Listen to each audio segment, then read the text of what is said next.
ایک بندوں کی ایک صفت یہ بیان فرمائی کہ وہ لوگ اپنے رب کے سامنے سجدے میں اور کھڑے ہو کر رات گزارتے ہیں۔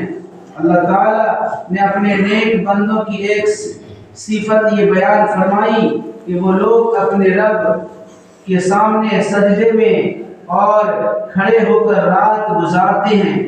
اللہ تعالیٰ کا ارشاد ہے کہ وہ لوگ راتوں کو اپنے بستروں سے اٹھ کر اپنے رب کو عذاب کے ڈر سے اور ثواب کی امید سے پکارتے رہتے ہیں، یعنی نماز، ذکر،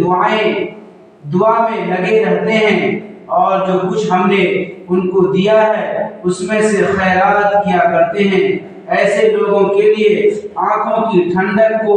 جو سامان خزانہ غیب میں موجود ہے اس کی کسی شخص کو بھی خبر نہیں، یہ ان کو ان اعمال کا بدلہ ملے گا جو وہ کیا کرتے تھے۔ اللہ تعالیٰ کا ارشاد ہے کہ وہ لوگ راتوں کو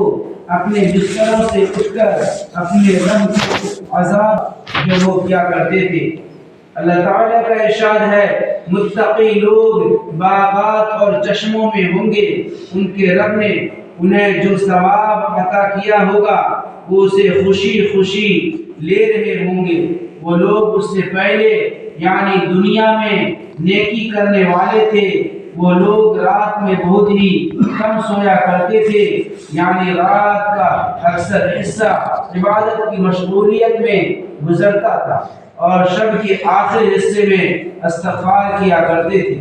اللہ تعالیٰ کا ارشاد ہے متقی لوگ باغات اور چشموں میں ہوں گے، ان کے رب نے انہیں جو ثواب عطا کیا ہوگا وہ اسے خوشی خوشی لے رہے ہوں گے۔ وہ لوگ اس سے پہلے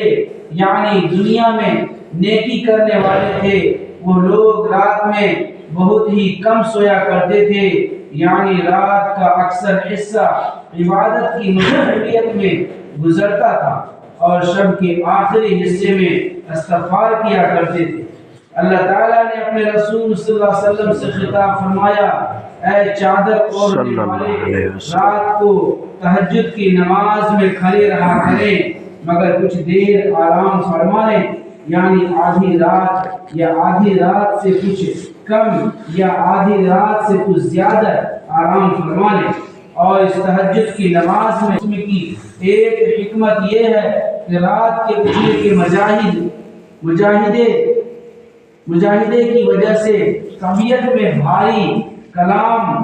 برداشت کرنے کی استعداد خوب کامل ہو جائے، کیونکہ ہم عن قریب آپ پر ایک بھاری کلام یعنی قرآن کریم نازل کرنے والے ہیں۔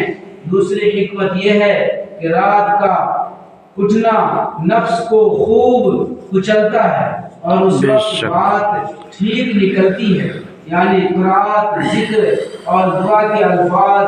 خوب اطمینان سے ادا ہوتے ہیں۔ اور ان اعمال میں جسم سے خطاب فرمایا، اے چادر اوڑھنے والے، رات کو تہجد کی نماز میں کھڑے رہا کریں مگر کچھ دیر آرام فرما لیں، یعنی آدھی رات یا آدھی رات سے کچھ کم